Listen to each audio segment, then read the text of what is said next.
Hello students, मैं doctor Anupreeta Mishra. आप Anupreeta Mishra electrical engineering के चैनल पर मैक्सिमम पावर ट्रांसफर थ्योरम पढ़ रहे हैं। लास्ट 3 वीडियोस में मैंने मैक्सिमम पावर ट्रांसफर थ्योरम में का एप्लीकेशन डीसी सर्किट के लिए और एसी सर्किट के लिए बताया था। एसी सर्किट में मैंने 2 केसेस हैंडल किए थे। आज मैं आपको इस पर बेस्ड प्रॉब्लम सॉल्व करके बता रही हूँ और ये प्रॉब्लम भी सबसे पहले मैं डीसी सर्किट के लिए सॉल्व कर रही हूँ। तो ये हम अलग अलग टाइप से इससे रिलेटेड क्वेश्चंस कैसे आते हैं वो मैं आपको बता दूंगी। पहला क्वेश्चन तो ये आ सकता है थ्योरेटिकल की एक्सप्लेन और उसके साथ एक प्रॉब्लम एसोसिएट कर दें या एक प्रॉब्लम ही सिर्फ दे दें जो सॉल्व करने में थोड़ी लेंदी हो, तो वो भी हम मतलब उस टाइप की प्रॉब्लम भी हम सॉल्व करेंगे आगे। पर वो मैं एसी सर्किट के लिए करवाऊंगी ताकि आपके एसी में फेजर्स को हैंडल करना, जे ऑपरेटर को हैंडल करना, उसकी भी थोड़ी सी प्रैक्टिस हो जाए। तो वहाँ पे मैं थोड़ा सा लेंदी सम लूँगी। तो ये जो है यहाँ पर मैंने एक डीसी सर्किट लिया हुआ है जिसमें सप्लाई भी डीसी है, कंपोनेंट्स भी डीसी है और नेचुरली लोड भी यहाँ पर डीसी है।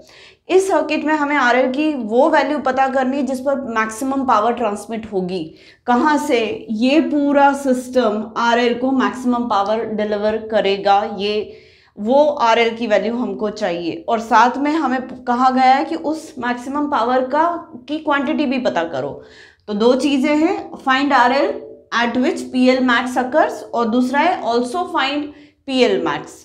तो चलिए इसको स्टार्ट करते हैं। तो सबसे पहले जब मुझे आरएल की वैल्यू निकालनी है कि कितनी होगी जिस पर मैक्सिमम पावर ट्रांसमिट हो, तो मुझे इस सर्किट का थेवेनिन इक्विवेलेंट सर्किट निकालना पड़ेगा, इस सर्किट का। और थेवेनिन इक्विवेलेंट सर्किट कैसे निकालते हैं ये मैंने आपको पहले सिखा चुकी हूँ। तो प्लीज़ आप मेरे प्लेलिस्ट में जाकर देख सकते हैं कि थेवेनिन इक्विवेलेंट सर्किट के क्वेश्चंस कैसे सॉल्व किए जाते हैं, वहाँ पर मैंने प्रॉब्लम सॉल्विंग करवाई हुई है। तो अब मैं थेवेनिन इक्विवेलेंट सर्किट निकालना है तो उसके लिए मुझे 2 चीज़ें चाहिए, एक वीटीएच चाहिए और एक आरटीएच फाइंड आउट करना रहेगा। तो वीटीएच फाइंड करने के लिए सबसे पहला स्टेप है कि ये जिसके लिए मतलब ये आरएल को हमें हटा के यहाँ पर ओपन सर्किट क्रिएट करना पड़ेगा। तो ये ओपन सर्किट हमने क्रिएट कर दिया और साथ में ओपन सर्किट के एक टर्मिनल को हम ए नाम देंगे। मतलब अगर ओपन सर्किट नहीं क्रिएट किया तब भी मैं इसको ए नाम दे सकती हूँ और इसको बी दे सकती हूँ। और थेवेनिन्स जब मैंने समझाया था तब ये कहा था कि ए जिसको भी आप कंसिडर करते वो हमेशा प्लस पोलैरिटी पर रहता है और बी हमेशा माइनस पोलैरिटी पर रहता है।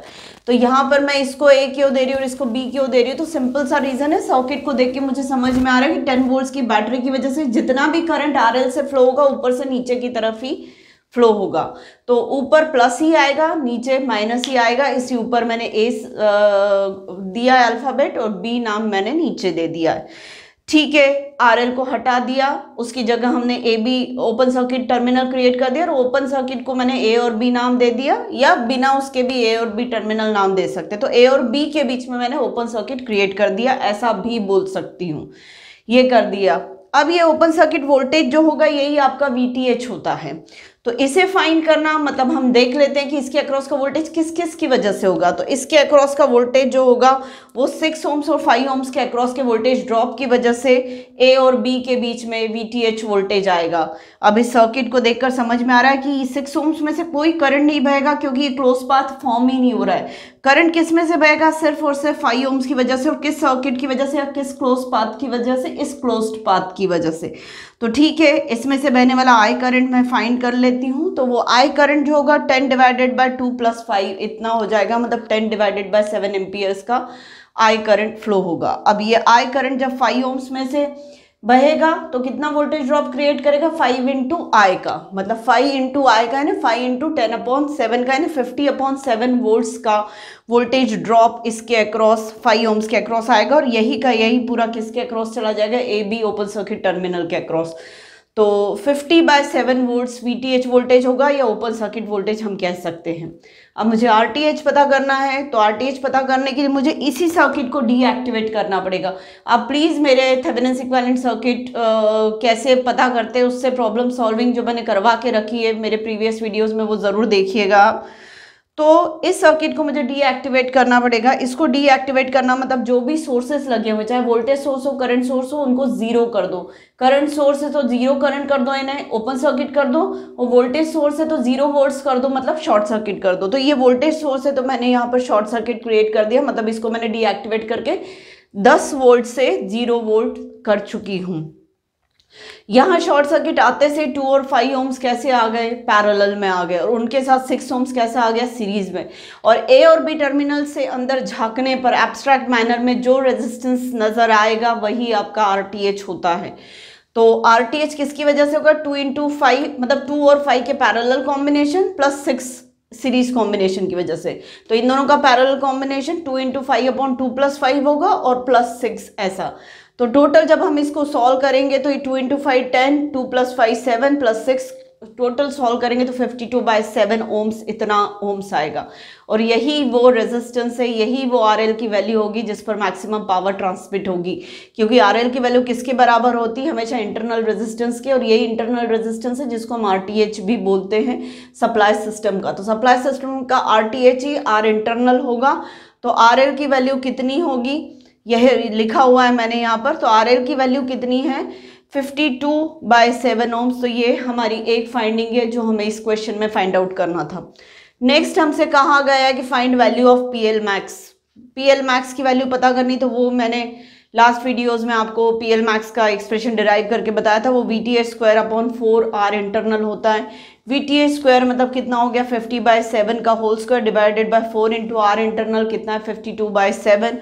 पूरा जब सॉल्व किया तो 50 × 50/4, 7 × 7 इंटू ये 7 डिनोमिनेटर वाला 7 और ऊपर चला गया डिवाइडेड बाय 52। पूरा सॉल्व किया तो 1.717 वॉट्स इतनी पावर मैक्सिमम वाली ट्रांसमिट होगी सप्लाई, इस सप्लाई सिस्टम से आरएल लोड की तरफ, जब आरएल की वैल्यू कितनी होगी, 52/7 ओम्स होगी। ये तो एक टाइप का सम हुआ maximum power transmit theorem apply करने का। पर इसके साथ साथ हम दूसरे टाइप का भी क्वेश्चन आ सकता है कि ये पूरा रेजिस्टेंसेस का कॉम्बिनेशन और सोर्सेज ना दे के सीधे थेवेनिन इक्विवेलेंट सर्किट ही यहाँ पर दे दे, तब भी हमें आरएल की वैल्यू पता करने को दी जा सकती है। तो ठीक है, आरएल की वैल्यू सीधे से आप किसको बोल देंगे, आरटीएच को बोल दीजिएगा कि ये आरएल की वैल्यू इतनी होगी तब मैक्सिमम पावर ट्रांसमिट होगी सप्लाई सिस्टम से लोड की तरफ। और दूसरी चीज ये कि आपको उस केस में पीएल मैक्स भी पता करने को देंगे, क्योंकि इतना छोटा सा सम तो देंगे नहीं एग्जाम में थ्योरेटिकल पेपर में। तो फिर पीएल मैक्स पता करने का यही फॉर्मूला होगा, VTH² 4 आर इंटरनल। और दूसरा ये भी, जैसा अभी मैंने कहा कि बहुत कॉम्प्लिकेटेड सर्किट हो तो वो ज़्यादा मार्क्स का क्वेश्चन होगा, कॉम्प्लिकेटेड सर्किट हो तो उसका पहले थेवेनिन इक्विवेलेंट सर्किट आपको बनाना पड़ेगा। तो इस तरीके से मैक्सिमम पावर ट्रांसफर थ्योरम के क्वेश्चंस आपको आते हैं। नेक्स्ट वीडियो में मैं आपको एसी सर्किट वाला क्वेश्चन लूँगी और उसमें जे ऑपरेटर के कैलकुलेशंस कैसे करते हैं वो भी मैं आपको समझाऊंगी। तो इस तरीके से हम मैक्सिमम पावर ट्रांसफर थ्योरम को अप्लाई करते हैं और उससे रिलेटेड सम्स सॉल्व करते हैं। और ये इसका मैक्सिमम यूसेज जो है वो इलेक्ट्रॉनिक सर्किट्स में ही होता है। तो उम्मीद है आपको मेरा पढ़ाया हुआ समझ में आया होगा। तो प्लीज़ मेरे आज के वीडियो को लाइक कर दीजिए, मेरे चैनल को सब्सक्राइब करिए और मेरे वीडियोस को ज़्यादा से ज़्यादा शेयर करिए और ज़्यादा से ज़्यादा फ़ायदा उठाने की कोशिश करिए। Thank you.